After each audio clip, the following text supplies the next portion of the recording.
So hello मित्रांनो, welcome back. आज आपण बघणार आहोत एक नवीन टॉपिक. त्याचं नाव आहे रेनफीड ॲग्रिकल्चर. तर मित्रांनो, आपल्याला सर्वांनाच माहिती आहे की रेनफीड ॲग्रिकल्चर, ड्रायलँड ॲग्रिकल्चर ज्याला आपण त्या ठिकाणी म्हणतो, तर हा एक मोठा आपल्यासाठी काय आहे, कन्सर्न त्या ठिकाणी आहे, राईट. कारण की आजच्या घडीला आपण जेवढे फार्मर सुसाईड्स त्या ठिकाणी बघतो, राईट, फार्मर सुसाईड्स महाराष्ट्रामध्ये आपण ज्या बघतो, तर त्या मोस्टली ज्या आहेत त्या कन्सर्न आहेत with the dryland or rainfed agriculture, right. Water scarcity एक मेजर इश्यू असतो शेती करताना, आणि खूप वॉटर स्कॅर्सिटी असल्यामुळे काय होतं, त्यासोबतच ते जे शेतकरी असतात ते असतात पुअर रिसोर्स, राईट. पाणी नसलं की आर्थिक स्थिती पण त्या ठिकाणी हळूहळू बिकट होत चालते, आणि त्यामुळे एकंदरीत जे की पूर्ण विशियस सायकल आहे पॉवर्टीची, त्यामध्ये तो शेतकरी जो आहे तो गुंतलेला असतो. आणि जर त्याच्यामध्ये मोठ्या प्रमाणावर जर नुकसान झालं तर त्याच्यामुळे ऑफकोर्स शेतकऱ्याचं जे काही बॅलन्स आहे, इकॉनॉमिक बॅलन्स आहे वर्षभराचं, ते बिघडतं. आणि शेतकरी इतका स्वाभिमानी असतो की तो कदाचित त्या ठिकाणी लोकांच्या शिव्या खाण्यापेक्षा, कोणाची त्या ठिकाणी अपमान कोणाकडून सहन करून घेण्यापेक्षा आत्महत्या करणं प्रेफर करतो. तर बघायला गेलं तर दिस इज रॉंग की सुसाईड करणं, पण ती जी कंडिशन त्या शेतकऱ्यावरती येते, तर ती त्या ठिकाणी रेनफीड ॲग्रिकल्चर ज्या ठिकाणी आपल्या देशामध्ये मोठ्या प्रमाणावरती फॉलो केले जाते, तर ते एक मेजर कॉज त्यामागचं आहे. ॲडिशनली त्यासोबत सांगायचं झालं तर राजकारणी पण असे असतात की मागे काही आपण वर्षांपूर्वी एक फेमस त्या ठिकाणी एक वादग्रस्त स्टेटमेंट केलं होतं, राईट. की एका पॉलिटिशियन त्यांनी काय सांगितलं की जर मराठवाड्यामध्ये पाणी नसेल तर मी धरणात येऊन मोतू का, राईट. तर इतके असंवेदनशीलपणे देखील पॉलिटिशियन्स काही मुद्दे हँडल करतात, आणि त्यामुळे पण मोठ्या प्रमाणावरती एक छोटासा जरी त्या ठिकाणी प्रॉब्लेम असला, तो त्या ठिकाणी काय होतो, मोठा होऊन जातो. तर अशाच या प्रॉब्लेमशी आपण एक्झाम पॉईंट ऑफ व्ह्यूने पण बघणार आहोत, पण त्या ठिकाणी थोडं संवेदनशील पण हा पण जो टॉपिक आहे तो त्या ठिकाणी स्टडी करणं गरजेचं आहे. कारण की मे बी मी मराठवाड्यातला आहे, तुमच्यामधले बरेच जण मराठवाडा विदर्भ रिजनमधले असतील, तर तुमच्याकडे देखील शेतीची ही कंडिशन कुठे ना कुठे आसपास असेल की भले इरिगेशन जरी असो, पण वॉटर स्कॅर्सिटी तर ही 100% असते.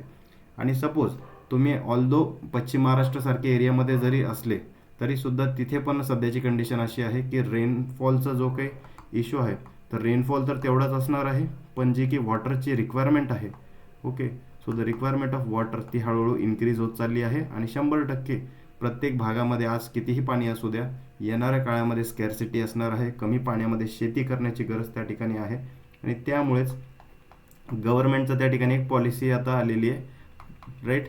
सो पर ड्रॉप त्या ठिकाणी मोर क्रॉप घेण्याची आपल्याला एक पॉलिसी त्या ठिकाणी आलेली आहे, राईट. तर त्याच्यामुळे फॉर रेनफीड ॲग्रिकल्चर असो किंवा कमी पाण्यामध्ये शेती करणं असो, ह्या ॲस्पेक्टने आज आपण हा लेक्चर बघणार आहोत. So starting with our first slide. आपल्याला सर्वांना हे माहिती पाहिजे की आपल्या देशामध्ये साधारणपणे किती टक्के प्रोडक्शन जे आहे इंडियामध्ये हे ड्रायलँड ॲग्रिकल्चर थ्रू होतं. तर तुम्हाला सांगतो मी, इंडियामध्ये जे आहे हे नोट करून ठेवा, साधारणपणे 42% जे आहे of food production, 42% of the food production जे आहे ते आपलं जे आहे ते रेनफीड ॲग्रिकल्चरमधून होतं आहे, ओके. त्यासोबतच आता हे जे 42% जे प्रोडक्शन होतं आहे, पण हे किती लँड एरियामध्ये होतं आहे, तर साधारणपणे इंडियाचा जो की ड्रायलँड एरिया आहे, ड्रायलँड अँड रेनफीड एरिया आहे, तर हा रेनफीड एरिया किती आहे, that comes out to be 69.5%. तर साधारणपणे 100%पैकी बघा, जवळपास 70% जो एरिया आहे तो आजही आपल्या देशाचा रेनफीड आहे, राईट, विदाऊट इरिगेशनच्या सपोर्टचा आहे. फक्त 30% जो इरिगेशनचा आपला जवळपास एरिया आहे, तर that comes under irrigation. So 69.5% आज आपल्या देशातले फार्मर्स हे रेनफीड कंडिशनवरती शेती करतात, आणि त्या 69.5%मधनं जे की फूड प्रोडक्शन आहे आपलं 100%पैकी 42% जे फूड प्रोडक्शन आहे ते या रेनफीड ॲग्रिकल्चरमधून आपल्याला सध्या तरी मिळतं आहे. तर त्यासोबतच बघायचं गेलं तर ग्लोबली जर आपण बघितलं, ठीक आहे, तर आपल्या इंडियाचं तर आपल्याला कंडिशन माहिती, पण जगभरातली पण जरी आपण कंडिशन बघितली, ग्लोबली जवळपास 80% जो ॲग्रिकल्चर एरिया आहे, so the 80% of the agricultural land area जो आहे, सो दॅट इज रेनफीड. कशा आहे, दॅट इज तो रेनफीड आहे, ओके. आणि it generates around, it generates, हे सगळं नोट करून घ्या, हे स्टॅटिस्टिक्स एक्झामला बऱ्याचदा विचारतात, ठीक आहे, एक्झाम पॉईंट ऑफ व्ह्यूने पण महत्त्वाचं आहे. सो हे जे काही आहे रेनफीड कंडिशनमध्ये आपलं जवळपास 80% जे आहे ॲग्रिकल्चर लँड जगभरातली त्या ठिकाणी प्रेझेंट आहे आणि यामधनं जवळपास 65% to 70% जे आहे जे काही स्टेपल फूड्स आहेत ते जनरेट होतात. ओके, तर 65% to 70% जे आहे स्टेपल फूड्स ते त्या ठिकाणी जनरेट होतात, ज्याच्यामध्ये एक मेजर शेअर बघितला तर लेग्युम्सचा आहे आणि त्यासोबत पल्सेसचा आहे. राईट, कारण की हे जे आहेत हे कमी पाण्यामध्ये येणारे क्रॉप्स आहेत. राईट, त्यांच्यामध्ये त्या ठिकाणी मेकॅनिझम आहे टू टॉलरेट ड्रॉट असेल किंवा त्या ठिकाणी रेजिस्ट करू शकतात ड्रॉटला काही प्रमाणामध्ये. त्यामुळे लेग्युम्स आणि पल्सेस जे आहेत याचा एक मेजर शेअर आहे इन दिस रेनफीड ॲग्रिकल्चर. आता याचे आपण काही इंट्रोडक्शन बघूया. बेसिकली बघायचं गेलं तर based on the amount of rainfall received, dryland agriculture जे आहे साधारणपणे 3 कॅटेगरीजमध्ये आपल्याला डिफरन्शिएट केलेले दिसते. राईट, त्यामधली पहिली जी कॅटेगरी आहे ती आहे ड्राय फार्मिंग, दुसरी आहे ड्रायलँड फार्मिंग आणि तिसरी आहे रेनफीड फार्मिंग. तर ह्या अगोदरच्या स्लाईडवरचे तुम्ही हे सगळे पॉईंट्स नोट केले असतील. राईट, कारण की हे सगळेचे सगळे पॉईंट्स एक्झामला विचारतं की किती % ऑफ द एरिया जो आहे फूड प्रोडक्शन आपलं ड्रायलँड ॲग्रिकल्चरमधून होतं इंडियामध्ये, तर 42%. तेच जर विचारलं की किती % ड्रायलँड एरिया आहे तर 69.5%. ग्लोबली किती आहे तर 80% एरिया जो आहे तो त्या ठिकाणी रेनफीड आहे आणि त्याच्यामधनं 65% to 70% स्टेपल फूड्स त्या ठिकाणी प्रोड्यूस होतात. हे ते चारही जे आहे स्टॅटिस्टिकल ते तुम्हाला कुठल्याही फॉर्ममध्ये एक्झामला येऊ शकतात क्वेश्चन्स. त्यासोबतच ही जी स्लाईड आहे ही पण तुमच्यासाठी खूप महत्त्वाची आहे, एक्झामला वेळोवेळी विचारल्या जातात याच्या डेफिनेशन्स. तर ड्राय फार्मिंग जी आहे तर ते कशाला म्हणायचं तर जिथे कल्टिवेशन ऑफ क्रॉप्स जे आहेत इन एरियाज जिथे ॲव्हरेज जो ॲन्युअल रेनफॉल जो आहे it is less than 750 mm. ठीक आहे, तर असा एरिया जिथं 750 mm पेक्षा वार्षिक जो की रेनफॉल आहे that is less. Okay, per year जर रेनफॉल 750 mm पेक्षा कमी असेल तर त्याला आपण म्हणतो ड्राय फार्मिंग. आता बघा, पाऊस कमी आहे त्याच्यामुळे तिथं क्रॉप फेलियर होण्याचे जे चान्सेस आहे ते कसे असतात, they are the most common due to the prolonged dry spells. बरोबर आहे की एकदा पाऊस पडला, ठीक आहे, खरीप सीझन चालू झाला, जून महिन्यात काही पाऊस पडला, क्रॉप जर्मिनेट होऊन बाहेर आलीत. राईट, 2 लीफ 4 लीफ स्टेजला आली, अचानक जुलै मंथमध्ये काय झालं, पाऊसच पडला नाही, 20 दिवस 30 दिवस पाऊस पडला नाही. राईट, तर ते काय होतं, एक्सटेंडेड ड्राय स्पेल होतं, सॉईलमधलं मॉइश्चर संपून जातं, कमी होऊन जातं, त्यामुळे जे काही प्लांट्स असतात ते वॉटर स्ट्रेसमध्ये जातात. तर अशा कंडिशनला आपण म्हणतो प्रोलॉंग्ड ड्राय स्पेल. ड्राय स्पेल म्हणजे काय की एक कंटिन्यूड एक बऱ्यापैकी एक लॉंगर पिरियड ऑफ टाईम जेव्हा पाऊस पडत नाही. ठीक आहे, ड्युरिंग द मन्सून सीझन, तर अशाला आपण म्हणतो ड्राय स्पेल. तर साधारणपणे पाऊसच पडणार जो आहे तो 750 mm पेक्षा कमी आहे त्या रिजनमध्ये, त्यासोबत ते ड्राय स्पेल पण पडतात, त्याच्यामुळे काय होतं की क्रॉप फेलियर होण्याचे चान्सेस खूप जास्त वाढतात. So these are arid regions with growing season जो असतो त्याचा साधारणपणे that is less than 75 days. हे तुमच्यासाठी महत्त्वाचं आहे. पहिलं की what is dry farming, so less than 750 mm जिथे पाऊस पडतो, जिथे कल्टिवेशन केले जाते क्रॉप्सचे, अशा एरियाला आपण ड्राय फार्मिंग म्हणतो. पहिला क्वेश्चन तो तुमच्यासाठी आहे. अगेन जो काही ग्रोईंग सीझन आहे तर तो अशा एरियाचा किती असतो, लेस दॅन 75 days. तर अशा एरियाजमध्ये मॉइश्चर कॉन्झर्वेशन प्रॅक्टिसेस जे आहेत तर ते करणं खूप जास्त गरजेचं आहे. जर तुम्हाला अशा एरियाजमध्ये क्रॉप प्रोडक्शन घ्यायचं आहे तर मॉइश्चर कॉन्झर्वेशन प्रॅक्टिसेस करणं खूप जास्त इम्पॉर्टंट आहे. तर हे जे आहे हे सगळे पॉईंट्स तुम्ही नोट करून घ्या. नाव secondly we are talking about the dryland farming. तर ड्राय फार्मिंगपेक्षा थोडीशी ड्रायलँड फार्मिंग जी आहे बाबा ती थोडीशी बरी आपण म्हणू शकतो, कारण की इथं जे आहे अशा भागामध्ये क्रॉपचं कल्टिवेशन केलं जातं जिथे की जे की रेनफॉल आहे ते साधारणपणे 750 to 1150 mm त्या ठिकाणी पडतो पर ॲनम. ठीक आहे, हे नोट करून घ्या, हे इम्पॉर्टंट आहे. तर 750 to 1150 mm ह्या रेंजमध्ये जर का पाऊस पडत असेल वार्षिक जो आहे तर अशा रिजनला आपण ड्रायलँड फार्मिंगमध्ये आपण त्याला कन्सिडर करू शकतो. तर in spite of prolong dry spells, इथे पण काही प्रमाणामध्ये ड्राय स्पेल्स येतात, पण तरीसुद्धा जो काही क्रॉप फेलियर जो आहे तो कम्पॅरेटिव्हली जर ड्राय फार्मिंगच्या तुलनेत बघितला तर तो कमी असतो, कारण की इथे पाऊस त्या ठिकाणी थोडा चांगला पडतो. हे जे रिजन्स असतात दीज आर सेमी ॲरिड, त्याला ट्रॅक्ट्स आपण कन्सिडर करू शकतो.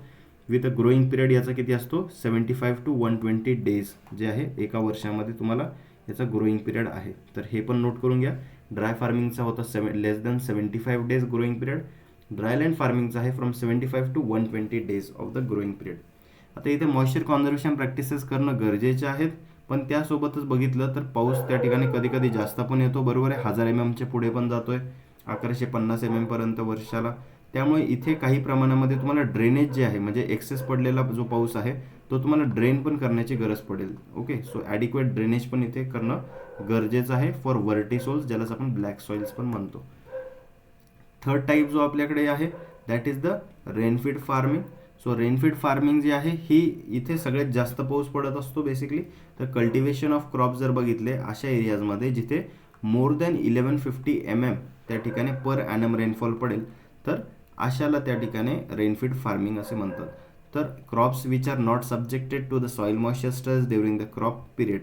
तर इथे काय आहे, कुठल्याही प्रकारे जो क्रॉप आहे त्याला मॉइश्चर स्ट्रेस त्या ठिकाणी पडत नाही, कारण की पाऊस ऑफकोर्स भरपूर पडतोय. त्यामुळे तिथे कुठल्याही प्रकारे पाणी कमी झालं आहे म्हणून क्रॉप फेलियर झालं आहे हे कारण त्या ठिकाणी कधीही उद्भवत नाही. पण इथे जे आहे जवळपास जो एक आता 1150पेक्षा जास्त जर का पाऊस पडत असेल MM एका वर्षामध्ये, तर त्याच्यामुळे तिथे एक्सेस वॉटर पडणार आहे, बरोबर आहे. तर एक्सेस झालेलं जे पाणी आहे त्याला त्या ठिकाणी ड्रेन करण्याची गरज पडते. ठीक आहे, तर ते पाणी ड्रेनेज करण्याची गरज पडते, काढून द्यायची गरज पडते, नाही तर क्रॉप फेलियर होऊ शकतं जास्त पाण्यामुळे. तर त्यामुळे disposal of this excess water is required. आणि हे रिजन कोणते असतात, this are the humid regions. आणि इथला ग्रोईंग पिरियड किती असतो, it is always more than 120 days in a year. तर ग्रोईंग पिरियड या प्रत्येक तिन्ही जे टाईप्स आहेत, dry farming, dryland farming, rainfed farming, तिघांचा नोट करा. यांचे ग्रोईंग पिरियड्स किती आहेत ते नोट करा. ऑल्सो यासोबत कुठल्या रिजनमध्ये त्या ठिकाणी ही फार्मिंग बघायला मिळते ते पण नोट करा. जसं की ड्राय जी फार्मिंग आहे ती ॲरिड रिजन्समध्ये बघायला मिळते, सेमी ॲरिड रिजन्समध्ये तुम्हाला ड्रायलँड फार्मिंग बघायला मिळते, आणि ह्युमिड रिजन्स जे असतात अशा एरियाजमध्ये तुम्हाला रेनफीड फार्मिंग जी आहे ती त्या ठिकाणी बघायला मिळते. ओके, चालायचं पुढे. चलो, सो यांच्यामधला जो डिफरन्स आपण थोडा क्लिअरली बघायचा झाला तर बघा इथे कॉलम्स दिलेले आहेत व्यवस्थित. तुम्ही याला असं पण फॉर्ममध्ये जर रेडी केलं तरी तुम्हाला इझी जाईल समजून घेण्यासाठी. ठीक आहे, तर तुम्ही असा टेबल ड्रॉ करू शकता. सो रेनफॉल बघा, ड्राय फार्मिंगमध्ये आपण म्हणलं 750 mm पेक्षा कमी रेनफॉल पडतो वर्षाला. ड्रायलँड फार्मिंगमध्ये 750 to 1150 mm पर्यंत पडतो, आणि ग्रेटर दॅन 1150 mm त्या ठिकाणी रेनफीड फार्मिंगमध्ये पडतो, बरोबर आहे. त्यासोबत मॉइश्चर अवेलेबिलिटी बघा, इथे पाऊसच कमी म्हणल्यावर ॲक्यूट शॉर्टेज येण्याची शक्यता असते. तर ड्रायलँड फार्मिंगमध्ये थोडा बऱ्यापैकी पाऊस पडतो त्यामुळे शॉर्टेज, ठीक आहे, कम्पेअर्ड टू ड्रायलँड फार्मिंग चांगलं पाणी इथे आहे अवेलेबल, पण तरीसुद्धा कधी कधी शॉर्टेज येऊ शकतो सेमी ॲरिड एरियाज. आणि रेनफीड फार्मिंगमध्ये कसं enough water is available. Crop growing season यांचा बघा, ड्राय फार्मिंगचा लेस दॅन 75 days आहे, ड्रायलँड फार्मिंगचा 755 to 120 days, आणि इथं आहे रेनफीडमध्ये greater than 120 days. Growing season हे मी आत्ताच सांगितलं तुम्हाला, ॲरिड, सेमी ॲरिड आणि ह्युमिड रिजन्स. तर हे स्टार्टिंगचे जे 4 पॉईंट आहे याच्यामधून तुम्हाला आता 100% कुठला ना कुठला एक्झामला क्वेश्चन 100% दरवर्षी येतो म्हणजे येतो. ओके, तर हे नोट करून ठेवा, पाठ करून ठेवा. ठीक आहे, समजून घ्या. क्रॉपिंग सिस्टम्स बघा, याच्यामध्ये ड्रायलँड फार्मिंग, ड्राय जी फार्मिंग आहे त्याच्यामध्ये ऑफकोर्स पाणी खूप कमी आहे. 75 दिवसापेक्षा कमी वेळेसाठी तुम्ही क्रॉप ग्रोईंग सीझन तुमचा आहे, त्याच्यामुळे ऑफकोर्स तिथं सिंगलच क्रॉप येऊ शकतो, किंवा ॲटमॅक्स काहीशा प्रमाणात इंटरक्रॉपिंग तुम्ही करू शकता एका सिंगल सीझनमध्ये. तर ती क्रॉपिंग सिस्टम इथे आपल्याला बघायला मिळते. ओके, आणि जसं तुम्ही ड्रायलँड फार्मिंग, रेनफीड फार्मिंगमध्ये जाता तसंच तुम्हाला डबल क्रॉपिंग असेल, किंवा त्यामध्ये पुढे चालून ट्रिपल क्रॉपिंग असेल, म्हणजे एका वर्षामध्ये 2-3 क्रॉप तुम्ही एकामागे एक वेगवेगळ्या सीझनमध्ये घेऊ शकता. राईट, तर इथेच दिले बघा, इथं सिंगल क्रॉप आहे, इथे कसं आहे मल्टिपल क्रॉपिंग पुढच्या ह्या दोन्ही टाईपमध्ये आपल्याला बघायला मिळते. आता याच्यामध्ये बघा इंटरक्रॉपिंग आहे, डबल क्रॉपिंग इथे क्वचित प्रमाणात बघायला मिळते. देन ड्राय स्पेल्स बघा, ड्राय स्पेल जो आहे हा ड्राय फार्मिंगमध्ये खूप कॉमन आहे. ठीक आहे, 100% येतो म्हणजे येतोच. दरवर्षी काही ना काही 10 दिवस 20 दिवसाचा एक गॅप तरी ड्राय स्पेलचा पडतो म्हणजे पडतो. ठीक आहे, इन ड्राय फार्मिंग एरियाज. तेच ड्रायलँड फार्मिंगमध्ये थोडंसं लेस फ्रिक्वेंट आहे, आणि रेनफीड फार्मिंगमध्ये शक्यतो येतच नाही ड्राय स्पेल. क्रॉप फेलियर जो आहे ड्यू टू वॉटर स्कॅरसिटी जो आहे, त्यामुळे पाण्याची कमतरतेमुळे जे आहे क्रॉप फेलियर होणं ऑफकोर्स ड्राय फार्मिंगमध्ये कॉमन आहे, less common in the dryland farming, आणि very rare in this rainfed farming. आता त्यामुळे याच्याशी रिलेटेड प्रत्येक फार्मिंग सिस्टमशी रिलेटेड याचे काही कन्स्ट्रेंट्स येतात. ठीक आहे, काही त्याच्यामध्ये लिमिटेशन्स येतात. तर बघा, ड्राय फार्मिंगमध्ये जर तुम्ही विचार केला, पाऊस कमी पडतोय, जमीन कोरडी आहे, बरोबर आहे, लँड त्या ठिकाणी ड्राय आहे, आणि त्याच्यामुळे लँड ड्राय असल्यावरती जेव्हा विंड त्या ठिकाणी ब्लो होईल त्या ठिकाणी काय होईल, धूळ त्या ठिकाणी तशा मातीतनं उडेल, आणि धूळ उडवल्यामुळे काय होईल, विंड इरोजनचं तिथं प्रमाण सगळ्यात जास्त राहील. So there are constant of the wind erosion. Example तुम्ही राजस्थान घेऊ शकता, राईट. इथे बघा ड्रायलँड फार्मिंगमध्ये थोडंसं पाऊस आहे, चांगल्या प्रमाणात आहे, पण तरी पण कमीच आहे रेनफीड फार्मिंगपेक्षा. सो विंड इरोजन आहे किंवा वॉटर इरोजन आहे, हे दोन्ही इथे प्रॉब्लेम कॉज करू शकतात. आता बघा ही रेंज जी आहे ही खूप मोठी आहे, 750 to 1150 mm रेनफॉल आहे. आता काही एरियाज असे आहेत की 750 ते 800 mm पाऊस बाबा तिथे पडतो, म्हणजे बेसिकली कमीच पडतो, तो ड्राय फार्मिंगच्या आसपासच आहे. तर अशा एरियाजमध्ये विंड इरोजन जास्त होणार.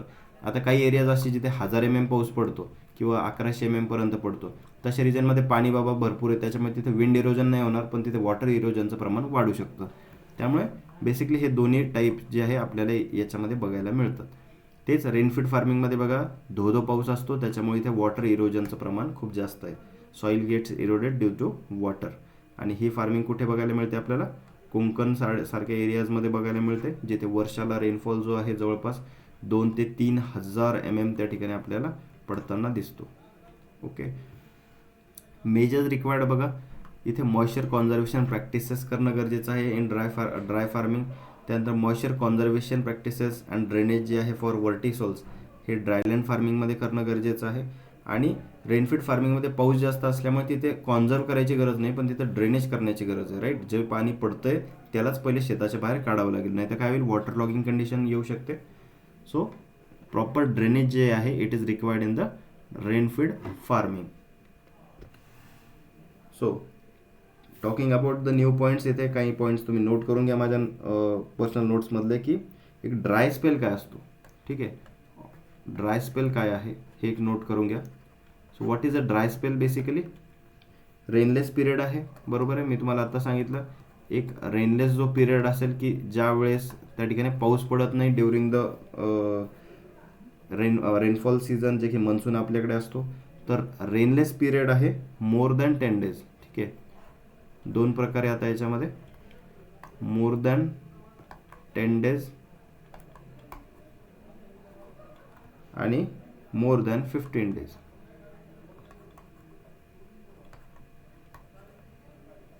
मोर दॅन 15 days कुठे आहे बघा, that is in clayey soils. आणि मोर दॅन 10 days जो आहे it is in sandy soils. आता हे असं काय सर? बरोबर आहे, असा तुम्हाला प्रश्न पडला असेल. कारण की बघा ड्राय स्पेल काय असतो, तर एखादा असा भाग की जिथे पाऊसच नाही पडला. ठीक आहे, तुमचं मनसून सीझन चालू आहे, मस्तपैकी पावसाळा चालू होता, अचानक त्या ठिकाणी काय झालं, पाऊस उघडून गेला. ठीक आहे, कंटिन्यू 10 दिवसापेक्षा जर जास्त वेळ पाऊस नाही पडला तर ऑफकोर्स सॉईल त्या ठिकाणी काय होणार आहे, ड्राय होणार आहे. आणि सँडी सॉईल जे असतात आपल्याला माहिती आहे, सँडी सॉईल्स काय करतात, they hold less water. Okay, less त्या ठिकाणी पाणी होल्ड करतात, त्याच्यामुळे इथले जे क्रॉप्स आहेत हे लवकर सफर होणार ड्यू टू स्ट्रेस. यांच्यामध्ये काय होणार, वॉटर स्ट्रेस जो आहे हा लवकर येतो, कारण की जमिनीमध्येच पाणी जास्त दिवस टिकत नाही. So that is the dry spell. त्यामुळे 10 दिवसापेक्षा जर का जास्त त्या ठिकाणी रेनलेस पिरियड असेल इन सँडी सॉइल्स तर त्याला आपण ड्राय स्पेल म्हणायचा. जर का 15 दिवसापेक्षा जास्त जर का पाऊस त्या ठिकाणी नाही आला तर अशा कोणत्या सॉइल्समध्ये, तर क्लेई सॉइल्समध्ये, तर त्याला आपण क्लेई सॉइलसाठी ड्राय स्पेल आपण म्हणू शकतो. तर हे जे दोन्ही आहेत हे लक्षात ठेवा, हे पण एक्झामला बऱ्याचदा विचारले जातात, मोर दॅन 10 days आणि मोर दॅन 15 days. तर कोणत्या सॉईल टाईपमध्ये कसं आहे ते लक्षात ठेवा. क्लेई सॉईल जास्त पाणी हँडल करते, होल्ड करू शकते, त्यामुळे त्याचं जे आहे वॉटर होल्डिंग कॅपॅसिटी चांगली आहे, प्लांटला मॉइश्चर जास्त दिवसापर्यंत अवेलेबल करून देऊ शकतं, वॉटर स्ट्रेस त्याच्यामध्ये लवकर येत नाही, त्यामुळे इथे मोर दॅन 15 days आपण जे आहे ड्राय स्पेलसाठी कन्सिडर करतो. ओके, त्यासोबतच बघा फेमाईन जो आहे. ओके, फेमाईन काय आहे, famine is the severe form of drought. हे लक्षात ठेवा, it is the severe form of drought. ठीक आहे, त्यासोबतच काही हिस्टॉरिकल याचे जे काही इव्हेंट्स आहेत ते लक्षात ठेवणं गरजेचं आहे. हिस्टॉरिकल इव्हेंट्स, कारण की ह्या टॉपिकमधनं क्वेश्चन्स जे आहेत, म्हणजे सिलेबस याचा छोटा आहे, राईट, शॉर्ट अँड स्वीट आहे, त्यामुळे याच्यामधून हिस्टॉरिकल इव्हेंट्सवरती क्वेश्चन्स त्या ठिकाणी ते जास्त उचलतात. जसं की बघा काय क्वेश्चन विचारू शकता की फर्स्ट फेमाईन कमिशन इंडियामध्ये कधी अपॉइंट झालं. ठीक आहे, तर हे नोट करून घ्या. First famine commission in India कधी त्या ठिकाणी त्यांनी दिला होता, ब्रिटिशांच्या काळामध्ये हा अपॉइंट केला होता इन 1880s. ठीक आहे, त्यावेळेस दुष्काळ पडला होता, त्यामुळे हा फेमाईन कमिशन अपॉइंट करण्यात आला. आणि यांनी सांगितलं होतं की ही जे कमिशन त्यावेळेस अपॉइंट झालं, याचं जे की कन्क्लुडिंग लाईन्स होतं, त्यांनी सांगितलं होतं की जवळपास आपण creation of protective irrigation project, ठीक आहे, there is need for creation of protective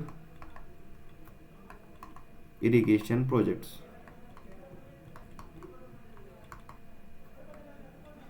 in dryland ट्रॅक्ट्स.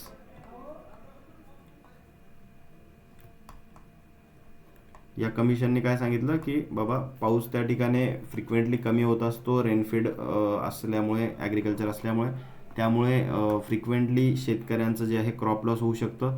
तर ते टाळण्यासाठी तुम्हाला जे आहे प्रोटेक्टिव्ह इरिगेशन देण्याची गरज आहे. त्यामुळे काहीशे आपण भविष्यामध्ये आपण काही असे प्रोजेक्ट्स, छोटे छोटे डॅम्स असतील, तलाव असतील, ते त्या ठिकाणी ड्रायलँड एरियाजमध्ये क्रिएट करण्याची गरज आहे, असं एकंदरीत या पहिल्या फॅमाईन कमिशनने इंडियामध्ये सांगितलं होतं. आणि हे कमिशन आलं होतं 1880ला. ठीक आहे, तर हे 1880 जो आहे हा हिस्टॉरिकल इव्हेंट आहे मोठा, तर याला नोट करून घ्या. First famine commission in 1880. त्यासोबतच बघा 1970मध्ये काय होतं, तर all India coordinated research project, okay, that is the AICRP, all India coordinated research project on dryland agriculture जो आहे तो लॉन्च करण्यात आला. ऑन ड्रायलँड ॲग्रिकल्चर जो आहे तो लॉन्च करण्यात आला बाय ICAR, बरोबर आहे. ICARने हा त्या ठिकाणी लॉन्च केला होता. ॲट किती लोकेशन्सला, हे पण एक्झामला येऊ शकतं. सो देर आर 23 लोकेशन्सला हे स्टार्ट करण्यात आलं होतं. तर हे नोट करून घ्या. 23 लोकेशन्सला AICRP ऑन ड्रायलँड ॲग्रिकल्चर चालू करण्यात आला होता इन द इयर 1970. बऱ्याचदा हा क्वेश्चन एक्झामला येऊन गेलेला आहे, नोट करून ठेवा. ओके, सो चलायचं पुढे. तर बघा हे काही अजून इव्हेंट्स आहेत याच्यामध्ये. 1920मध्ये स्कॅरसिटी ट्रॅक डेव्हलपमेंट झाला होता, which has given importance by the royal commission on agriculture. Royal commission on agriculture कधी आलं होतं? It was in the something period around 1926च्या अराउंड आलेला होता. 1923ला बघा establishing the dryland research station at Manjari. हे एक नोट करून घ्या, हे एक्झामला येऊ शकतं की 1923ला काय होतं, ड्रायलँड रिसर्च स्टेशन जे आहे इट वॉज एस्टॅब्लिश्ड ॲट मांजरी. जेवढेही हिस्टॉरिकल इव्हेंट्स आहेत, ठीक आहे, ॲग्रोनॉमीसाठी सांगतोय मी, हिस्टॉरिकल इव्हेंट्सवरती जे क्वेश्चन्स आहेत ना, तर ते शक्यतो ड्रायलँड ॲग्रिकल्चरच्या रिलेटेड जे आहेत त्यांची येण्याचे चान्सेस जास्त असतात. कारण की या टॉपिकमध्ये आपल्याला जास्त सिलेबस मोठा नाही आहे, जिथून खूप जास्त क्वेश्चन्स फ्रिक्वेंटली उचलल्या जाऊ शकतात. त्यामुळे याचे हिस्टॉरिकल जे आहे तर त्या इव्हेंट्सवरती वर्ष फ्रिक्वेंटली विचारल्या जातात. त्यामुळे याचे व्यवस्थित पाठ करून ठेवा. ठीक आहे, त्यातलं जे मी इम्पॉर्टंट सांगतोय ते तर लक्षातच ठेवा की मांजरीला जे आहे काय होतं, पहिलं त्या ठिकाणी त्यांनी ड्रायलँड रिसर्च स्टेशन जे आहे मांजरीचं ओपन केलं होतं 1923ला. So research station established at, नंतर बिजापूरला, सोलापूरला त्यांनी 1933ला उघडलं. त्यानंतर हागारी अँड रायचूरला त्या ठिकाणी त्यांनी ओपन केलं. देन अगेन रोहटकला जे आहे पंजाबमध्ये त्यांनी अगेन रिसर्च स्टेशन ओपन केलं. हे एक नोट करून ठेवा 1944ला की मोनोग्राफ ऑन ड्राय फार्मिंग जो आहे इन इंडियामध्ये हा लॉन्च करण्यात आला होता by NV Kanetkar. Okay, NV Kanetkar, he was a great scientist who worked on the dryland agriculture. आणि त्यांचा जो आहे हा मोनोग्राफ जो आहे हा 1944ला त्यांनी लॉन्च केला. देन 1953ला establishing the central soil conservation board. हे पण नोट करून ठेवा, सेंट्रल सॉईल कॉन्झर्वेशन बोर्ड कधी आला, 1953. 1954ला मग आला soil and water conservation research institute at Dehradun. ठीक आहे, तर हे पण इम्पॉर्टंट आहे. Soil and water conservation research institute कुठे आहे असं पण विचारलं जाऊ शकतं लोकेशन, तर ते आहे देहरादूनला. आणि वर्ष किती आहे, 1954. देन 1959ला central arid zone research institute आहे काजरी, याचं लोकेशन एक्झामला विचारलं जाऊ शकतं, जोधपूरला आहे ते. आणि 1959ला त्या ठिकाणी बनवलेलं आहे. सो काजरी जो आहे it is in Jodhpur. Of course central arid zone आहे. ॲरिड झोनचं रिसर्च स्टेशन कुठे असणार आहे आपल्या इंडियामध्ये? ॲरिड झोन कुठे आहे बाबा, तर तो आहे राजस्थानमध्ये. राजस्थानमध्ये आहे म्हणल्यावरती मग राजस्थानची लोकेशन आहे जोधपूर. ठीक आहे. देन 1970मध्ये रिसर्च सेंटर जे आहे they were established at under the AICRP on dryland agriculture in 23 locations. हे आपण अगोदरच्या स्लाईडमध्ये बघितलं. ठीक आहे, त्यासोबतच 1972मध्ये हा एक्झामला तुमचा फ्रिक्वेंटली आलेला पुन्हा एक क्वेश्चन आहे की इक्रिसॅट जे आहे हे कुठे आहे, हैदराबादला आहे, हे पण विचारले जातं. लोकेशन याची इक्रिसॅटची विचारतात आणि एस्टॅब्लिश्ड कधी झालं ते पण विचारतात. तर 1972ला एस्टॅब्लिश झालं, ठीक आहे. आणि कुठे, तर that was established at Hyderabad. So इक्रिसॅटचा फुल फॉर्म काय आहे हे पण तुम्हाला माहीत पाहिजे. तर that is international crops research institute for semi arid tropics. ठीक आहे, काय आहे नोट करून ठेवा, international crops research institute for semi arid tropics. It is located in Hyderabad. So 1976मध्ये काय झालं की ड्रायलँड ऑपरेशनल रिसर्च प्रोजेक्ट जे आहे हे त्यांनी इनिशिएट केले होते. Again then starting of 47 model watersheds under ICR त्यांनी 1983ला चालू केले. 1985ला central research institute for dryland agriculture CRIDA it is established at Hyderabad. हे पण महत्त्वाचं आहे. क्रीडा कधी एस्टॅब्लिश झाला, हा पण हैदराबादलाच केला इन 1985. ओके, आता या इक्रिसॅट जे आहे या रिसर्च स्टेशनचं एक खासियत सांगायची झाली तर हे अशा जागेवर त्यांनी हैदराबादलाच का लोकेट केलं, आणि ते पण अशा जागेवर लोकेट केलं आहे त्यांनी की जिथली त्या रिसर्च स्टेशनच्या आत तुम्ही जर जाऊन बघितलं तर तुम्हाला कळेल की एक असा एरिया आहे की तिकडचे एक साईडची जी सॉईल आहे ती आहे रेड कलरची आणि अर्ध्या भागामधली जी सॉईल आहे ती आहे ब्लॅक कलरची. ठीक आहे, आणि दोघांच्या मध्ये फक्त एक रस्ता जातोय. ठीक आहे, तो एक रस्त्याच्या एका बाजूला तुम्हाला ब्लॅक सॉईल दिसेल, दुसऱ्या साईडला रेड सॉईल दिसेल. ठीक आहे, तर हे नॅचरल फेनॉमिनॉन आहे तिथला, त्यामुळे ती लोकेशन तशी चूज करण्यात आली होती फॉर दॅट रिसर्च स्टेशन, की ज्याच्यामुळे आपण दोन वेगवेगळ्या टाईपच्या सॉईलवरती एकाच जागेवर राहून काम करू शकू. तर असं ते इक्रिसॅटचं जे आहे ते वैशिष्ट्य आहे. 1972ला ते त्या ठिकाणी एस्टॅब्लिश झालं हैदराबादला. तसंच बघा क्रीडा आहे, क्रीडाला पण हैदराबादलाच आहे. It was established in 1985. Full form आहे central research institute for dryland agriculture. Okay, 1990ला काय झालं की national watershed development project for rainfed agriculture launch झाला 1990sला. आणि 2006, ठीक आहे, हे पण एक्झामला बऱ्याचदा येतो. त्यामुळे शेवटचा पॉईंट आहे. मुलं बऱ्याचदा असं म्हणून जाऊ द्या यार, वरचं खूप पाठ केलं आपण, शेवटचा पॉईंट कधी कधी बघतात नाही बघता, वाचता नाही वाचत, असं करून सोडून देतात आणि एक्झामिनर मुद्दामून इथूनच प्रश्न उचलतो. राईट, त्यामुळे शेवटपर्यंत पूर्ण व्यवस्थित वाचायचं आहे. ठीक आहे, पॉईंट बाय पॉईंट. एक्झामला हा प्रश्न पण आलेला आहे अगोदर की नॅशनल रेनफीड एरिया ऑथॉरिटी NRAA कधी आला आहे, that was established in year 2006. So problems and prospects बघा, रेनफीड फार्मिंगबद्दल काय आपल्याला दिसतात की इनॲडिक्वेट आणि अनइवन त्या ठिकाणी डिस्ट्रीब्युशन ऑफ रेनफॉल जो आहे हा एक मेजर याच्यातला प्रॉब्लेम आहे की पाऊस कमी तर पडतो, पण जो पडतो तो पण कसा अनइवन आहे. जर का तो इवन पडला असता तर कमीत कमी एक क्रॉप तरी शेतकरी घेऊ शकला असता, जरी 500 mm रेनफॉल पडला तरीसुद्धा. पण त्या ठिकाणी इनॲडिक्वेट आहे, कमी पण पडतो आणि त्यातल्या तो अनइवन पण आहे. म्हणजे साधारणपणे आपल्याला जर माहिती असेल की रेनफॉलचा सीझन जर आपल्या इंडियामधला जो खरीफचा बघितला आपण, तो कधी चालू होतो, जूनला चालू होतो आणि ऑक्टोबरपर्यंत एंड होतो. बरोबर आहे, 15 ऑक्टोबरच्या आसपासपर्यंत एंड होऊन जातो. तर ह्या साधारणपणे एवढ्या टाईम पिरियडमध्ये म्हणजे जून, जुलै, ऑगस्ट, सप्टेंबर, ऑक्टोबर, साधारणपणे एक 4 ते 5 महिने तरी एक साधारण आपण धरूया की पूर्ण त्या ठिकाणी पाऊस पडत असतो. तर या जून ते ऑक्टोबरच्या ह्या टाईम स्केलमध्ये असं नाही की दर महिन्यामध्ये एकसारखा पाऊस पडला. ठीक आहे, तसं होत नाही. कधी कधी जूनमध्ये जास्त पडतो, जुलैमध्ये काहीच पडत नाही, ऑगस्टमध्ये खूप जास्त पडून जातो, म्हणजे कधी कधी फ्लडिंग पण येऊन जाते, नुकसान होतं. कधी कधी सप्टेंबरमध्ये ॲव्हरेजच रेनफॉल पडतो. तर असं खूप जास्त अनइवन आहे तो रेनफॉल, त्याच्यामुळे पण क्रॉप्स प्रोडक्शनसाठी आपल्याला प्रॉब्लेम येतो. So that is a major concern here. So rainfall is low, highly variable आहे रेनफॉल, आणि त्याच्यामुळे अनसर्टन क्रॉप यील्ड्स आहे. ठीक आहे, क्रॉप यील्ड जो आहे तो रेनफीड जो एरियाज आहे इथे कसा आहे, इट इज व्हेरी अनसर्टन. त्यासोबतच बघितलं तर cultivation of low water required क्रॉप्सची गरज आहे. तर त्यामुळे खूप जास्त काय जो आहे व्हेरिएशन रेनफॉलमध्ये आहे, त्याच्यामुळे शॉर्ट ड्युरेशन क्रॉप्स त्या ठिकाणी लावण्याची गरज असते अशा एरियाजमध्ये, जेणेकरून ते क्रॉप्स तिथे हार्वेस्टिंगपर्यंत तरी पोहोचतील. राईट, आणि त्यासोबत लाईफ सेव्हिंग इरिगेशन एखाद्या वेळेस देण्याची गरज पडू शकते की खूप जास्त एक्सटेंडेड ड्राय स्पेल जर का त्या एरियामध्ये आला तर त्यावेळेस एखाद दुसरं लाईफ सेव्हिंग इरिगेशन देण्याची गरज पडू शकते during the dry spell time. दुसरा आहे long gap in the rainfall. Right, यालाच आपण ड्राय स्पेल म्हणतो. ड्राय स्पेल म्हणजे काय सांगा बरं. मागच्या स्लाईडमध्ये आपण मागे बघितलं होतं की जर का 10 दिवसापेक्षा जर का जास्त वेळ जर का सँडी सॉईलमध्ये पाऊस नाही पडला त्याला आपण ड्राय स्पेल म्हणतो. 15 दिवसापेक्षा जर का जास्त वेळ जर का पाऊस ब्लॅक सॉईलमध्ये नाही पडला तर त्याला आपण ड्राय स्पेल म्हणतो, राईट.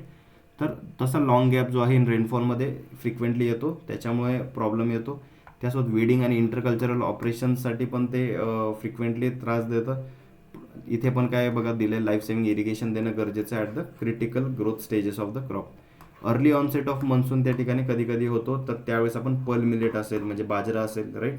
बाजराचं सायंटिफिक नेम काय आहे, मागे आपण क्रॉप प्रोडक्शनचे लेक्चर्स बघितले, सांगा. दॅट इज पेनिसिटम ग्लाउकम, राईट, किंवा टायफॉइडियम, right, सिसेम.